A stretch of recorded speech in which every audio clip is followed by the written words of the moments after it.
President Biden salutes the bravery of transgender people, but not the veterans of D-Day. On D-Day, the ACLU rejects freedom of speech, and the coalition of the woke mobilizes against Senator Joe Manchin. I'm Ben Shapiro. This is The Ben Shapiro Show.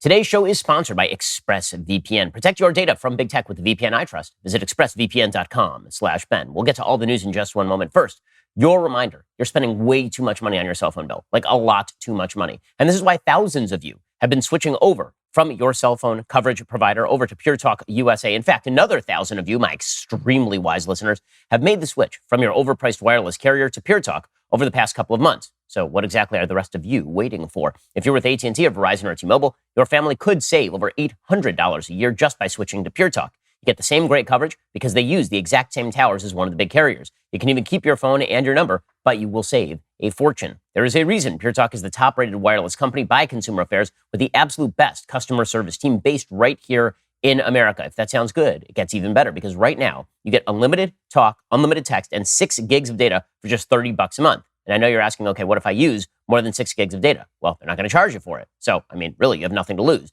Grab your mobile phone, dial pound 250, say Ben Shapiro. When you do, you'll save 50% off your very first month. And of course, hundreds of dollars down the road. Dial pound 250, say keyword Ben Shapiro to get started. Pure Talk is simply smarter wireless. Alrighty. So this weekend marked the anniversary of D-Day, of course, June 6th, 1944, during which Allied forces stormed the beaches of Normandy to finally take back Europe from the Nazi predations that had taken over the entire continent effectively, starting in 1939 and onwards. It's a day that pretty much every president has paid tribute to on the day. Donald Trump did so, Barack Obama did so, George W. Bush did so, but Joe Biden did not do so. In fact, according to the New York Post, Biden omits mention of D-Day on 77th anniversary of Normandy invasion. President Biden seemed to have forgotten about the anniversary of D-Day, the Allied invasion of northwestern Europe that turned the tide against Nazi Germany in World War II. He didn't reference the 77th anniversary of Operation Overlord on either his personal Twitter account or his official President of the United States account on Sunday, the date of the invasion. He didn't mention it yesterday either. The president did highlight his remarks in Tulsa, Oklahoma last week. That marked the 100th anniversary of that city's 1921 race massacre. So there was mention of course, the evils of racism in the United States, his case being that those evils persist today and require a complete remaking of the American bargain.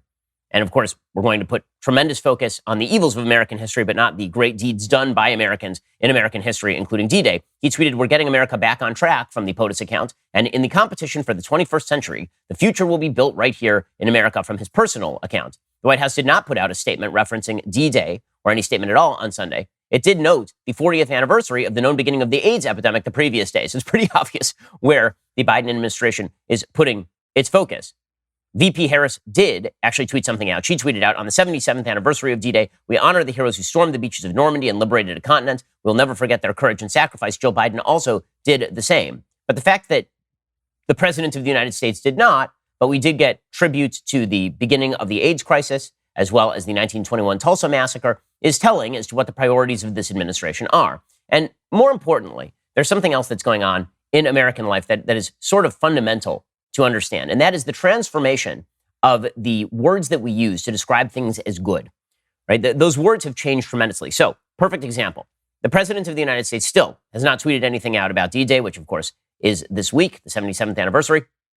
But Joe Biden did, in fact, tweet out about the bravery of young trans people. So no tweets about the bravery of young men, 18-year-old, sometimes younger, who are storming the beaches of Normandy and getting killed in the process in order to fight for the freedom of the West. Nothing about that. But true bravery, apparently, is declaring that you are a member of the opposite sex. So President Biden tweeted out yesterday to transgender Americans across the country, especially the young people who are so brave. "I want you to know your president has your back during Pride Month and all the time." So brave. Okay, so let's talk for a second about the concept of bravery. First, let's just make clear that there is no good reason why the White House decided to ignore D-Day. Jen Psaki, the White House press secretary, was directly asked why Joe Biden didn't bother to pay tribute to D-Day, and her answer was sufficiently nonsensical. Presidents Bush, Obama, and Trump all commemorated D-Day anniversaries on D-Day, on the D-Day anniversary. Why didn't President Biden? Well, I can tell you that certainly his value for the role that the men who served on D-Day and the memory of them, the families who have kept their memories alive over the course of years on this day is something the president has spoke to many, many times in the past. It's close to his heart, and I wouldn't be surprised if there's more we would have to say on it. Okay, so no good reason why exactly the administration decided to ignore D-Day. But it's the definition of bravery I want to focus in on here. Because according to Joe Biden, the bravery of the men of D-Day was not worthy of note this year, but the bravery of young trans people was worthy of note. So this does require us to actually ask what definition of bravery we're using. I mean, for years, I've joked publicly that our definition of bravery has changed rather radically since Normandy. Because it seems that the old definition of bravery was a more classical definition of bravery. The new definition of bravery is, I'm living my truth and I demand your applause. That is the new definition of bravery. My truth, your applause. And if you don't applaud, then I guess that, that just makes me even more brave, because one day I will force you to applaud. Okay, so to understand how the notion of truth and courage has morphed over time, I think we first have to understand the classical definition of bravery. There's no better place to go for a classical definition of courage than back to Aristotle. And I know it sounds pedantic, but these words do demand definition, because the change in fundamental terms in our society demands some sort of explanation. I mean, we're redefining terms willy-nilly. We're redefining terms like man and woman. And now we're redefining basic human attributes and virtues like courage. So Aristotle spends an inordinate amount of time in Nicomachean Ethics talking specifically about the definition of courage. What makes a person courageous or not? First of all, there's a certain irony to the fact that the word used in Greek to describe courage, andrea, is actually literally manliness, right? The idea of courage is connected with being a man, because the idea is that men are the ones who are supposed to put themselves at physical risk in order to protect something higher. The Aristotelian definition of courage involves a few things. First of all, Aristotle's Nicomachean Ethics, it's a book about virtue. It's sort of different, Aristotle's definition of what makes a good person, than even the biblical definition. The biblical definition suggests that there's a bunch of rules, and if you follow these rules, then this means at the end of your life you have been a good person. Aristotle's idea of a good person, later adopted by both Thomas Aquinas and Maimonides, his basic idea is instead that the way you become a good person is you cultivate virtues within you.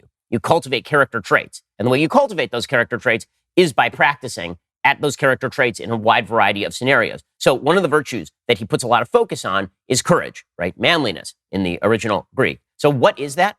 According to Aristotle, virtually every virtue is supposed to be the mean between two wide variants. And so courage, for example, is a mean between fear and confidence, right? It's the average. It's supposed to be right in the middle, right? The goal is to find that golden mean and then to stick to that golden mean. So you're not supposed to be too fearful, but you're also not to be foolhardy. You're not supposed to just rush into the middle of traffic or something and call yourself courageous on behalf of that. So what exactly does courage constitute? Courage constitutes acts performed with knowledge of violence or risk or pain that are on behalf of a higher goal, right? They're on behalf of what he would term a final purpose, right? A telos, right? The idea would be that you're defending something higher and you do something at personal risk in order to achieve that something higher. So the most obvious example that Aristotle talks about is, of course, soldiers doing battle in order to defend family and friends and homeland. Right? The idea there, of course, is that you are putting yourself at risk to protect something higher, right? It is almost a sort of self-abnegation. Yes, you're doing something noble. And yes, you're doing something honorable. And Aristotle even says that there are certain types of fear. As I say, courage is supposed to be somewhere between fear and confidence. There are certain types of fear that are perfectly okay. For example, Aristotle specifically says fear of shame does not make you a coward. Fear of shame is actually a good thing because it drives you to do things that are not shameful, which is an amazing thing, because in our society, the idea is somehow that courage lies in rejection of shame completely. You're never supposed to be ashamed of anything you do. You're not supposed to be worried about what anybody else thinks of you. True courage is standing up to everybody and ignoring their words about you.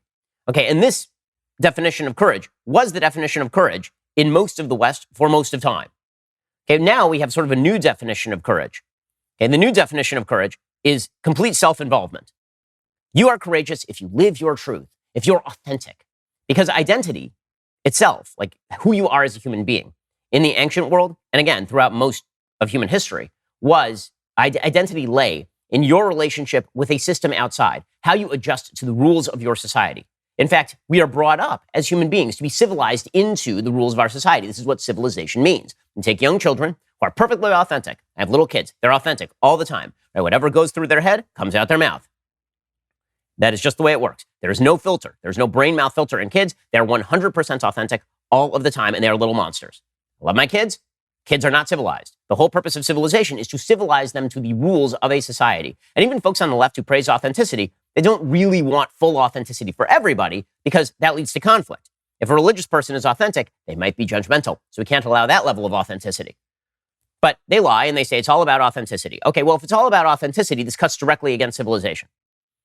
Okay, but the way we have now defined courage is that authenticity is courage. You're living your truth. You're living your life, no matter what anybody else says. And this is because identity itself has shifted. It used to be, again, that you found your identity in adjusting yourself to your sort of place in civilization and to the rules of civilization. You found happiness in living by the natural law in the view of the ancient Greeks, or living by the morality of the Bible in Judeo-Christian ethics, or living by both in sort of the merger of the two, right? Which I talk about in my book, The Right Side of History. Now, identity is found instead within, right? True courage is finding who you are within in the same way that a small child would. Authenticity is where everything is. There's no higher cause. It's just about you. And so true bravery in this new definition is expressing yourself. If you express it doesn't matter what the rules of society are. It doesn't matter whether you're doing any good for the world. Expressing yourself is the truest form of bravery. Now, being authentically you is the truest form of bravery, no matter the consequences to anyone else, no matter the consequences to society. Because that's a pretty wild redefinition of what courage means. In fact, it's almost a complete reversal of what courage means. You're acting out of almost a pure sense of self-involvement without any reference to a higher cause or higher purpose. But I was thinking about this yesterday, and I thought, you know what, maybe I'm selling the new definition of courage short. Maybe I'm selling it a little bit short. And I'll explain what I mean in just 1 second about selling the new definition of courage short. I'll explain in a second. First, this summer, it's going to be a great summer. You're going to be back out there. And one of the things that you absolutely need when you get back out there is a great pair of wireless earbuds. You need your Raycons. A pair of Raycon wireless earbuds in your ears can make all the difference no matter what you are listening to. You get crisp, powerful beats at half the price of other premium audio brands. Raycons look great. They feel even better. They come in a range of cool colors with customizable gel tips included for a comfortable in-ear fit. And Raycons are built to go wherever you go with quick and seamless Bluetooth pairing and a compact charging case. And let me tell you, they really do fit your ear the way they're supposed to because you can actually customize them to fit your ear perfectly. They come in a variety of colors. They don't have the stems that sort of hang out of your ears. Listen up. Raycon is offering 15% off all their products for my listeners. Here's what you've got to do to go get it. Go to buyraycon.com/Ben. There, you will receive 15% off your entire Raycon order. It's such a good deal. You'll want to grab a pair and a spare. That is 15% off at buyraycon.com/Ben. Once more, that is BUYRAYCON.com/Ben. Buyraycon.com/Ben. Get 15% off your entire Raycon order today and get ready for an awesome summer. Okay, so maybe my new definition, or the new definition that I think the left is using with regard to courage, which is self-proclamation and authenticity. Maybe I'm selling it a little bit short. Maybe there is some sort of world-changing thing happening when you decide that you're going to buck all convention and you're going to redefine basic terms like man or woman. That makes you courageous. That makes you brave. Even in an older sense, all that requires is a complete rejection of the telos, of the final goal. So if the final goal was that you recognize nature for what it is, and then you live in accordance with nature's laws, which again is the point that Aristotle is making throughout Nicomachean Ethics. It's a point that was made by Plato as well. And then it was a point that was adopted by most of the Judeo-Christian world. And by the way, early on in the Islamic world as well, the Averroes and Al-Farabi, if you reject all of those final goals and you decide there are new final goals in which your personal self-definition is supposed to be projected out onto the world to change the world, then I suppose, according to this point of view, that is an almost classical definition of courage.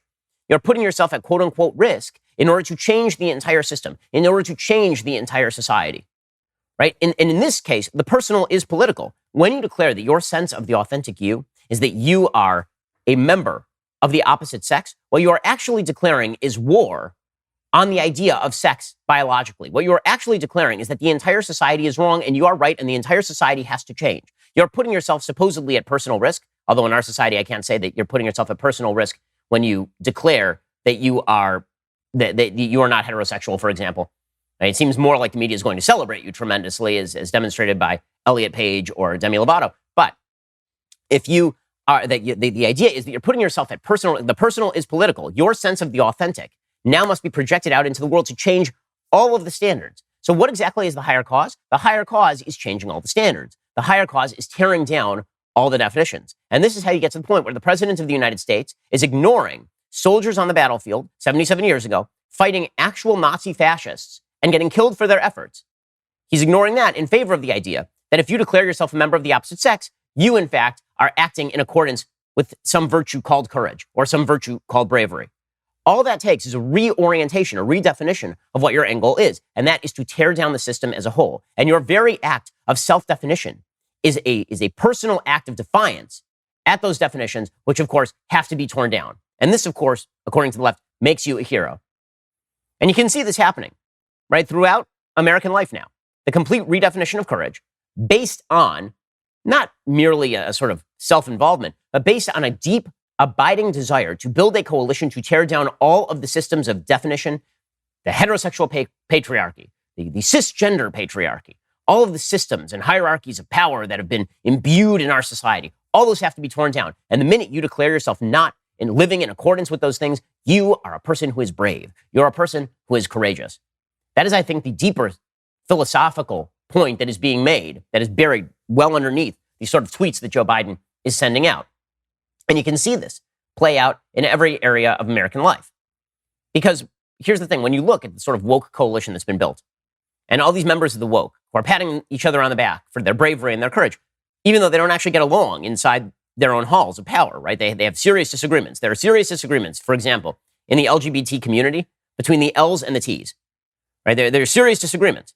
You have trad feminists and traditional lesbians, people like Martina Navratilova, who is in open battle with transgender rights advocates who, of course, argue that there is no definition of man and woman that is not absolutely malleable. Right? Lesbians argue that there is such a thing as a woman, and we are women who are sexually attracted to women. And then you have transgender rights advocates who argue that a man who identifies as a woman is now a woman. So there is no such thing as a woman. And if you are a woman who is not attracted to a trans woman, then this means that you are in some way sexist. Right? There's all sorts of internal schisms and battles that are going on inside the woke community. But if everybody pats each other on the back for their courage in taking on the higher goal, which is tearing down the system as a whole, then we are ushered into a new utopian vision. Okay, and that coalition, it is almost hysterically funny how fragmentary this coalition is, and how how clear it is that the goal is to cobble together a coalition of people who disagree about nearly everything under a rubric of resistance. So I have to take just the most obvious visual manifestation of this that I've ever seen. So yesterday on pinknews.co.uk, they had a story about the Progress Pride flag. Here's their story. The Progress Pride flag has been redesigned by an intersex activist to include intersex people. A yellow triangle with a purple circle in it has been added to represent intersex people, community, and rights. The new Pride flag was designed by Valentino Vischetti of Intersex Equality Rights UK, who is an intersex activist and Diva magazine columnist, continuing a tradition of Pride flags being updated and reimagined. So usually the goal of a flag is, of course, to unify, right? We all look at a symbol and we all recognize our shared humanity in that particular symbol. You look at the American flag and it represents the states and it represents the original colonies, and you say, wow, that's our history. That's my flag, right? If you're in Canada and you see the maple leaf, this has some sort of resonant emotional meaning for you. You see the Union Jack, you're in Britain, same sort of thing. The new Progress Pride flag is not about the idea that there's any sort of shared values. The idea here is that you have your individual stripe in the flag, right? It's a coalitional flag. And if your coalition doesn't appear on the flag ain't for you. So it is a cobbled together agglomeration of people who disagree on nearly everything, but this flag exists in opposition to other unified ideas. I mean, the flag looks, frankly, like a cat vomited and then you looked at it through a kaleidoscope. I mean, it's the ugliest flag that anybody's ever seen.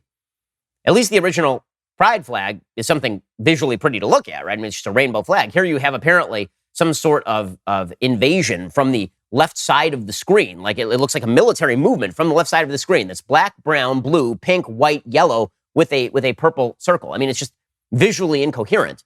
But that's sort of the idea, is that eventually we're going to reach the point where, in opposition to the unified flags that are provided by countries, we are going to end up with flags in which every single human has their own little dot. We're going to have pixelated flags with 330 million dots, one to represent you. And if your dot isn't represented in the flag doesn't represent you anymore.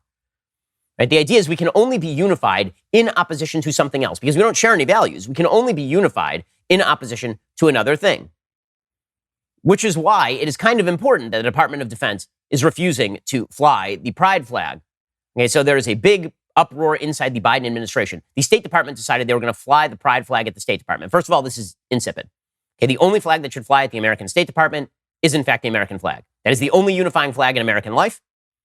We shouldn't have flags with a giant cross on it. We should not have a gay pride flag. We should not have any of those flags because, again, the American flag is non-sectarian. The American flag is supposed to represent all of us because we are all Americans. Nonetheless, Joe Biden has decided that all Americans are apparently in support of the entire LGBTQ plus 2AAIZ agenda. And therefore, we're going to fly this at the State Department, but only in countries where nobody's going to do anything about it. We're definitely not going to do that in like Malaysia. We're certainly not going to do it in Saudi Arabia. We're not going to do it anywhere in the Middle East, actually. Well, the Defense Department announced yesterday that they are not going to be flying the pride flag over military bases. First of all, the fact that this was even an issue, the fact that we were even having the discussion about flying pride flags over military bases is somewhat insane. Right? Why exactly would we fly a pride flag over a military base? The reason that we, like, why? Literally, the people who are fighting, unless you're willing to put soldiers in battle with the pride flag on their sleeve, right? So they're living and dying on behalf of the LGBT agenda, apparently. Like, why? Why? It is sectarian by nature. By nature, there's open debate about the extent to which Americans support every aspect of the agenda promoted by radical activists. Some people are supportive of some are supportive of others, some are supportive of none. But the idea that this is representative of some sort of unified body of opinion in the United States is kind of crazy. Okay, so the Department of Defense rejected this, but here's what they announced. They said the reason that they are rejecting this is not because they're reflecting any lack of respect or admiration for people of the LGBTQ plus community. Instead, they were afraid that if they made an exception, then people might want to fly other flags, like the Don't Tread on Me flag. So fairly incredible. So they've decided to ban all flags except the American flag because you might want to fly like a Don't Tread on Me flag, and that would be super duper duper bad.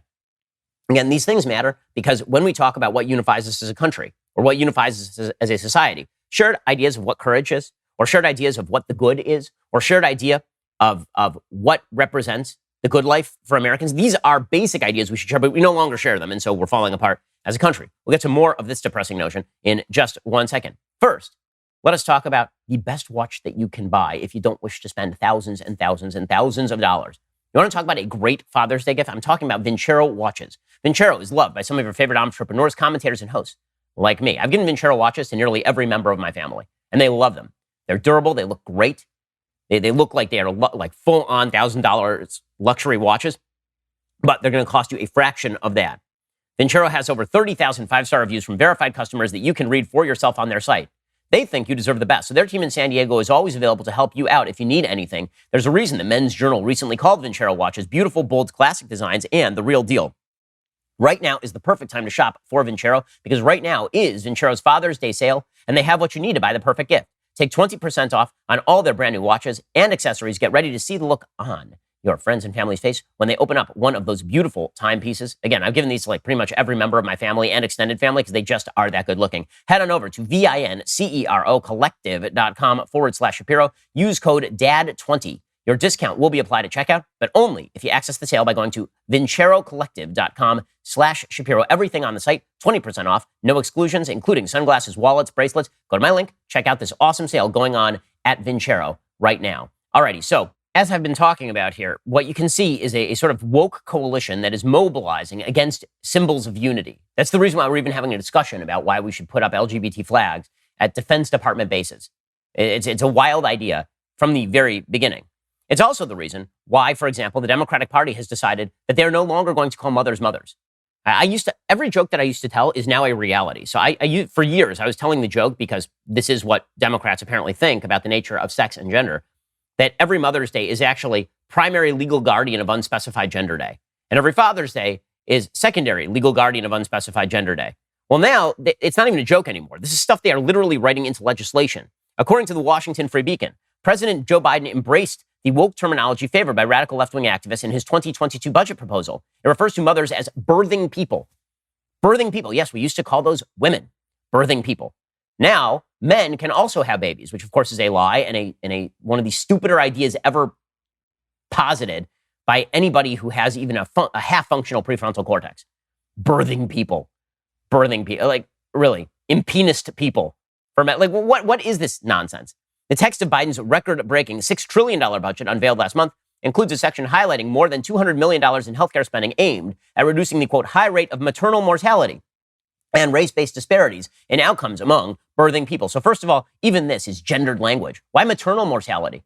Why not just mortality? Maternal mortality. Maternal means motherly, so they got to get rid of that. But again, the whole goal here is to tear down definitions, and true courage is tearing down those definitions and tearing down your rights in the process. Because this is broader than merely tearing away definitions or redefining things.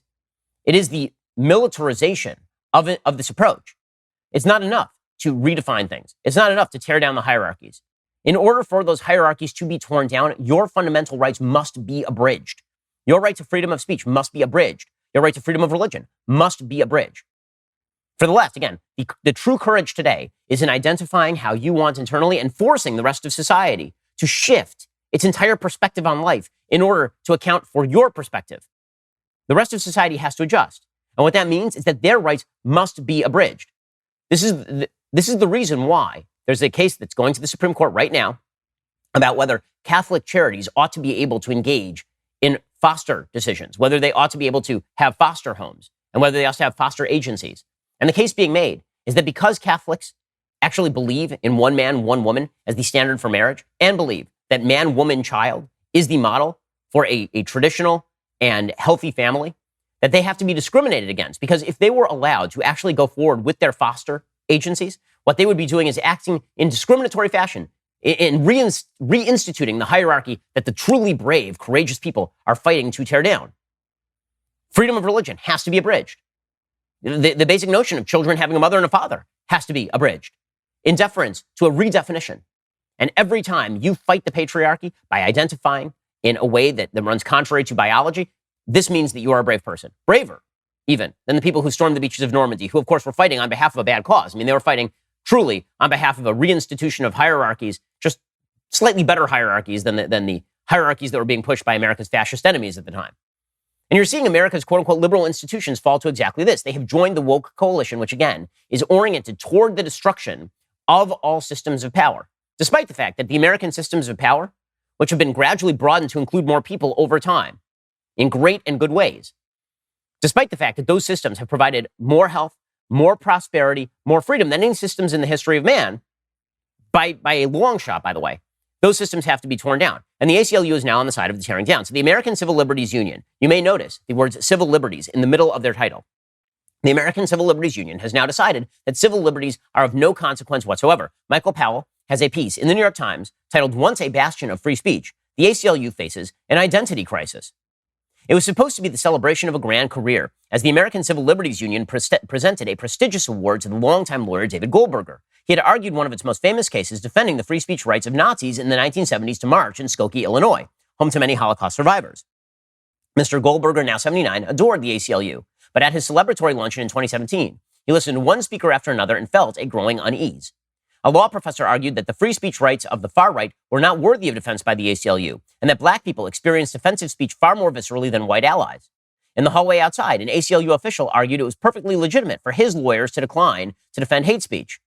Mr. Goldberger, a Jew who defended the free speech of those whose views he found repugnant, felt profoundly discouraged. I got the sense it was more important for ACLU staff to identify with clients and progressive causes than to stand on principle, he said in a recent interview. Liberals are leaving the First Amendment behind. Now, here's the thing. They are standing on principle. Their principles are just not your principles. Their principles are not even tolerant of your principles. Their principles are about tearing down the systems. They have to have the ACLU stripe in that bizarre flag that we saw earlier, in which everybody has their stripe so as to create a coalition against the presumed systems of power. According to the New York Times, the ACLU, America's high temple of free speech and civil liberties, has emerged as a muscular and richly funded progressive powerhouse in recent years, taking on the Trump administration in more than 400 lawsuits. But the organization finds itself riven with internal tensions over whether it has stepped away from founding principle, unwavering devotion to the First Amendment. Its national and state staff members debate often hotly whether defense of speech conflicts with advocacy for a growing number of progressive causes, including voting rights, reparations, transgender rights, and defunding the police. So, for example, the New York Times points out that Chase Strangio, the lawyer for the transgender wing of the ACLU, openly pushed for censorship of a book by Abigail Shrier. Now, the New York Times is so unbelievably gutless that they wouldn't even mention Abigail Shrier's book here. I kid you not. Like, they literally will not mention Abigail Shrier's book anywhere in the article because they too are cowards when it comes to defense of free speech, the New York Times. But it is truly incredible how the ACLU is an excellent bellwether for the movement of the left, which at least used to agree on certain basic principles, but no longer. Now the basic principle is tear down the system. And if you're, and you have to be complicit in this. It is required that you be complicit in this. You have to shout your true bravery is, again, in supposedly risking, but mostly on behalf of a higher goal. And the higher goal is tearing down. So you have a letter from the editor of the National Geographic talking about the so-called race card project. Again, this is National Geographic, a magazine dedicated to human diversity and differences in thought and all sorts, and nature. It's literally called National Geographic, right? And National Geographic instead issues a letter from the editor about the history of race in America, in which she asks everybody to literally carry around a race card. I'm not kidding you. Quote, more than a decade ago, writer Michelle Norris began the Race Card Project, in which she asked people to think about the word race and boil their thoughts down to 6 words. She expected few would respond. She was wrong. So far, more than 500,000 people have written 6-word micro-essays about race, hailing from every state in about 100 countries and territories. Michelle recently has brought the Race Card Project to the National Geographic Society as a storytelling fellow. We'll support Norris in using a wealth of tools, audio, video, animation, cartography, photography, art technology, to bring the project's archived stories to life. These aren't just binary conversations about black and white people. This quilt, as she describes it, pulls at all manners of cultural threads, from Latinos and indigenous people to Asians and Iranians. So what's my race card? Writes Susan Goldberg, the editor-in-chief of National Geographic. This is a hard exercise, but reflecting on the difficult past year, on our fraught politics, and so many frank conversations I've had with friends and colleagues, for now, I'll leave it at this: white, privileged, with much to learn. Okay, now, some of us would call this cowardice. Some of us would say that you are attempting to avoid the cancellation of the woke mob because, after all, it sounds from your name as though you're a Jewish woman who is editing a major magazine. And anytime you want, you could theoretically give up that slot to a person of color if you are so dedicated to the proposition that systems of power in the United States are biased toward white people and Jews. But you're not going to do that, so instead you're going to virtue signal. But according to the left, this is, she's expressing her authentic fears, her authentic wants, and that authenticity is directed at tearing down the system. This is the new form of courage. And this form of courage is going to be taught in America's public schools. This is what critical race theory effectively is. It's teaching you that true bravery lies in taking on the system. This is the anti-racism of Ibram X. Kendi. It is the critical race theory of Derek Bell. That true bravery lies in speaking truth to power, and speaking truth to power means tearing down all the systems.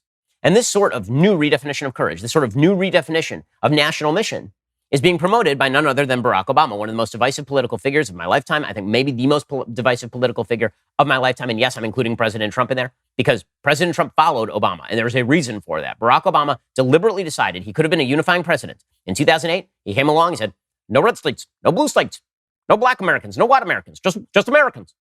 And then he immediately proceeded to polarize Americans along racial lines, along gender lines, along lines of sexual orientation. And he proceeded to try to cobble together a coalition to take down the systems of power and enshrine himself in power at the exact same time. And now, of course, what is he pushing forward? He's pushing forward critical race theory, which is not a shock considering that he was a proponent of critical race theory back in the 1980s. He was literally hugging Derek Bell, right? One of the founders and promoters of critical race theory in the 1980s when Derek Bell was denied tenure at Harvard Law School. So here's Barack Obama complaining that Republicans have noticed what he is doing. You would think, with all the public policy debates that are taking place right now, that the Republican Party would be engaged in a significant debate about how are we going to deal with the economy and what are we going to do about climate change and what are we going to do about, lo and behold, the single most important issue to them apparently right now is critical race theory. Who knew that was the threat to our republic? We did, because you were the one who started promoting it, Mr. President. You were the one who decided that it was very important to polarize Americans along racial lines and suggest that all the systems of power of America were significantly infused and indeed irredeemably infused with white supremacy.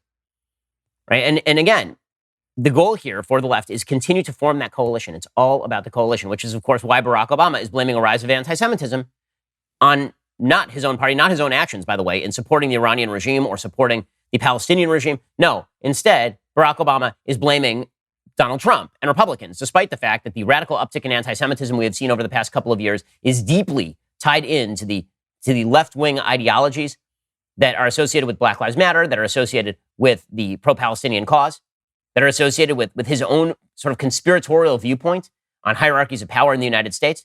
I've noticed that Barack Obama isn't spending any time condemning, for example, Ilhan Omar, who's out there comparing Israel to Hamas. He's only condemning Trump, suggesting that Trump is responsible for anti-Semitism. Again, this is courage, according to the left, because courage is dependent on the final goal in the Aristotelian notion. This is why Barack Obama is out there. Why are you paying attention to critical race theory? Why do you care if we're indoctrinating your kids in the idea that true bravery lies in authentically identifying as less if they are a member of a particular race? Also, I'm going to stand up for the most radical members of my coalition. Okay, now, what this is going to lead to, of course, is eventually a breakdown in the coalition. We're going to get to that in just 1 second. First, let us talk about the greatest gift for Father's Day. The greatest gift. I'm talking about steak. Yes, indeed. Omaha Steaks isn't just steak. It is the best steak of your life. Omaha Steaks delivers guaranteed quality and safety with every single order. Every order is flash frozen, vacuum sealed, safely delivered in a cooler with dry ice. It stays ready to cook in the freezer for months. Go to omahasteaks.com, type Shapiro in the search bar, order Dad, the Get Out and Grill assortment. So they sent me like a kosher steak, Omaha steak because I'm special, a few years ago. Let me just tell you, I still recall that steak. It is unbelievable. It includes the Get Out and Grill assortment, 20 entrees your dad is guaranteed to love, like ultra juicy burgers, plump chicken breasts, sides, desserts, 4 10-ounce butcher's cut New York strips. These strips are aged for 30 days. Why is that important? Well, because age equals tenderness. Plus, get 4 free New York strip burgers with your order. I mean, let me tell you, for Father's Day, if my wife just got me like a box of steak, that would be the best thing in the world. Visit omahasteaks.com, keyword Shapiro. Get Dad the Get Out and Grill assortment, plus 4 free New York strip burgers today. Send Dad more than just a gift. Send him an experience he will love and can share with you. That is omahasteaks.com, keyword Shapiro. Go check out omahasteaks.com, keyword Shapiro, right now for the special deal. Alrighty, we're going to get to more on this in just 1 second. First, we all love watching Candace drop truth bombs here at the Daily Wire, but we are also huge fans of letting truth trickle through our headphones on the go, which is why we've made sure one of her best qualities, her ability to speak clearly on issues, can go wherever you go. Whether she's asking Donald Trump questions like whether she's going to be on his 2024 ticket, or getting Adam Carolla to expose Hollywood conservatives, or giving feminism the roast it deserves with her panel of guests, you're guaranteed a smart, funny listening experience. So subscribe to and download Candace, the audio podcast, on Apple, Spotify, or whatever your platform of choice may be. If you like what you hear, be sure to leave a 5-star review. Keep Candace's podcast at the top of the charts. You're listening to the largest, fastest growing conservative podcast and radio show in the nation.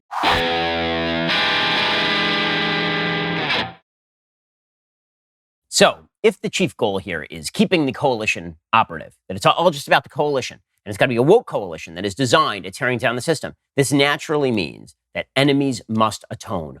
All who defend any aspect of the system must be destroyed, from the most minor to the most grave violations of the system. This is why Ellie Kemper has to be forced to apologize for being in a beauty pageant in like 1999 that had nothing to do with racism at the time.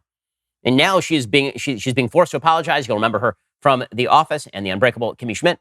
Well, now she has apologized. She says, "Hi, guys. When I was 19 years old, I decided to participate in a debutante ball in my hometown. The century-old organization that hosted the debutantes ball had an unquestionably racist, sexist, and elitist past. I was not aware of this history at the time, but ignorance is no excuse. I was old enough to have educated myself before getting involved." Well, she's now done her mea culpa, and she can be allowed back into the halls of the woke. She says, "I unequivocally deplore, denounce, and reject white supremacy." Who suggested she had not? At the same time, I acknowledge that because of my race and my privilege, I am the beneficiary of a system that has dispensed unequal justice and unequal rewards. Now, again, most of us, in the traditional sense, would call this cowardice, right? Because all this is just fear that she is going to be rejected by a group of people who are bullies and totalitarians. But according to the left, this is true courage, because true courage, again, lies in joining the mob to tear down the system. Right? They're an army on behalf of a higher good. And this means, when you're an army on behalf of a higher good, that anyone who is a threat has to go. And right now, who is the highest threat? The highest threat is Joe Manchin, because Joe Manchin is an obstacle. Joe Manchin has now refused to go along with the Democratic dream of completely remaking the way we vote in the United States, federalizing all election procedures, allowing ballot harvesting, getting rid of voter ID laws. He has said, "I'm not going to kill the filibuster," which is, in fact, a check and balance on mob rule. It is a check and balance against the predation of the mob against individual rights, which is exactly, of course, what the left is looking for. They don't like individual rights. They want individual rights tossed out the window the same way the ACLU does on behalf of progressive causes. And Joe Manchin is like, no, we're not doing any of that. So this means that Joe Manchin is now the enemy, because you're either with the woke or you are against the woke. And right now, Joe Manchin is not on the side of the woke. And this means that inside his own party, they've decided the strongest move here is to attack Joe Manchin. Now, this makes perfect sense from an ideological perspective. Right? From an ideological perspective, they have dedicated themselves to the proposition that institutions of American power are bad. They are bad. Unless you can weaponize those institutions of American power and use them on behalf of woke causes, right? Then they're good, right? The filibuster used by Chuck Schumer is good. The filibuster used by the right is bad and should be nuked. And Joe Manchin is standing in the way of all of this. And so now his own party is going to war with Joe Manchin. We'll see how far this gets them, by the way. Because it turns out that you generate a lot of resistance to yourself and to your agenda when you decide that it's a battle of all against all. When you decide that it is your coalition versus the prevailing systems of power. And anybody who stands in the way and argues for like neutral principles, like maybe the filibuster should stay, even if it hurts our side this time, which, by the way, Republicans did a couple of years ago. Hilarious to watch all the members of the journalistic endeavor suggest, oh, look at Trump used to call for the end of the filibuster. Now he's calling for the filibuster to remain. Yes, now do the Democrats. You know who kept the filibuster the whole time? Mitch McConnell, who was in the majority. Anyway, Joe Manchin has become persona non grata inside the Democratic Party. James Clyburn of South Carolina, who is in fact a pretty radical politician. Not quite Bernie Sanders openly, but a very radical and says very inflammatory things on the issue of race on a fairly regular basis. He decided to go after Joe Manchin yesterday. Again, it's a bold strategy to go after a senator from a state that voted 40 percentage point gap in favor of Donald Trump. Really brave move here. And by the way, we've had senators switch parties before. Richard Shelby did it. We saw Jim Jeffords do it the other way back in the early 2000s. This is a bold move, Cotton. We'll see how it works out for them. Here's James Clyburn going after Joe Manchin. I would say to Senator Manchin, you've told us what you are against. How about put forth the legislation that you would like to see passed? Let us see your bill. The fact of the matter is, the greatest empires in the world came down because of decadence and a lot of avoidance of issues. It's a whole theory that Nero played his fiddle as Rome burned. But what we have is a modern day fiddling around in the Senate, and this democracy is on fire. Okay, what's hilarious about the argument that he's making right now is that the Senate is ineffective, so we should just overrule it. He's like, the fall of Rome, the fall of the Roman Republic was like Nero fiddling while Rome burned. Okay, so there are two separate falls, the fall of the Roman Republic and also the fall of the Roman Empire, two separate things. The fall of the Roman Republic was people making arguments like James Clyburn, right? The Senate is a bunch of elderly, white, privileged people who are arguing with each other all the time. And if they would just stop that, we need a dictator. We need somebody to solve this problem. Julius, want to step in? Right? That was the basic idea. The dictatorship in Rome began because people were making the argument that the legislative process in Rome was ineffective. That's exactly the argument that James Clyburn is making right now. Kill the filibuster because we're not getting what we want. And then invoking the fall of Rome. I mean, the ignorance truly is sort of on display there with regard to just basic Roman history is fairly incredible. But the strategic move here, again, it's an ideological move, but once you're committed, you're committed. And there's no such thing as being insufficiently committed. Once you're committed to the fight, you got to be committed to the fight. Jamal Bowman, who is a radical congressperson from New York, again, from a very blue district, he is out there ripping Joe Manchin as well. Joe Manchin has become the new Mitch McConnell. Mitch McConnell, during Obama's presidency, said he would do everything in his power to stop Obama. He's also repeated that now during the Biden presidency by saying he would do everything in his power to stop President Biden. And now Joe Manchin is doing everything in his power to stop democracy and to stop our work for the people, the work that the people sent us here to do. No dissent will be brooked. Institutions must be torn down, and Joe Manchin is in the way. I mean, it's fairly incredible. You have members of the Democratic, like, where's Pelosi? Right? Pelosi's the head of her party in the House. She's the Speaker of the House. Why isn't she saying to her people, guys, we kind of need Joe. Joe is the swing vote. Instead, she's like, you know what? Go on TV, Jamal, and just rip him up. James Clyburn, too. It's pretty incredible. Jamel Hill, meanwhile, can always be counted on for the stupidest and most radical take. She tweeted out, this is so on brand for this country. Record number of black voters show up to save this democracy, only for white supremacy to be upheld by a cowardly, power-hungry white dude. Joe Manchin is a clown. Okay, this is such a self-contradictory tweet. Let us count the ways. First of all, when you say record number of black voters show up to save this democracy, and then white supremacy is upheld, what if a record number of black voters showed up to save the democracy and were not suppressed? That would suggest that there is not massive voter suppression when a record number of black voters show up. That is pretty much definitionally not voter suppression. And when you say that they voted up to show up to save this democracy, which, by the way, is the argument the left was making about how Trump was a threat to the democracy, only for white supremacy to be upheld by a cowardly, power-hungry white dude, I have a question. He was the Democrat. Okay, that guy is in the party that you presumably voted for, the party of democracy. So you're just unhappy that, so basically this falls under the rubric of everything I like is democracy in action. Anything I don't like is white supremacy. Jamel Hill's really just clownish stuff from Jamel Hill.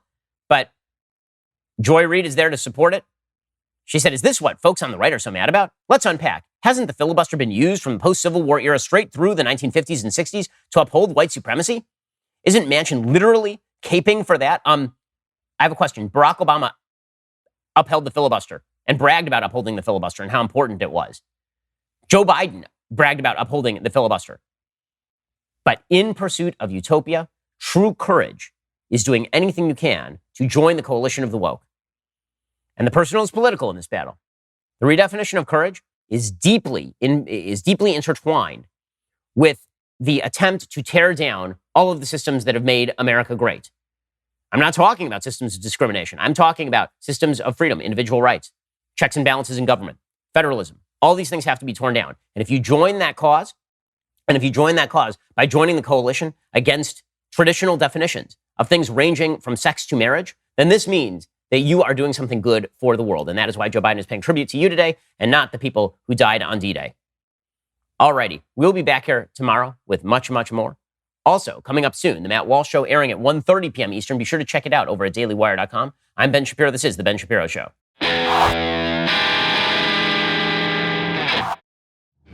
The Ben Shapiro Show is produced by Elliot Feld, executive producer Jeremy Boring. Our supervising producer is Mathis Glover, and our assistant director is Pavel Wydowski. Editing is by Adam Sayevitz. Audio is mixed by Mike Coromina. Hair and makeup is by Fabiola Cristina. Production assistant is Jessica Kranz. The Ben Shapiro Show is a Daily Wire production. Copyright Daily Wire 2021.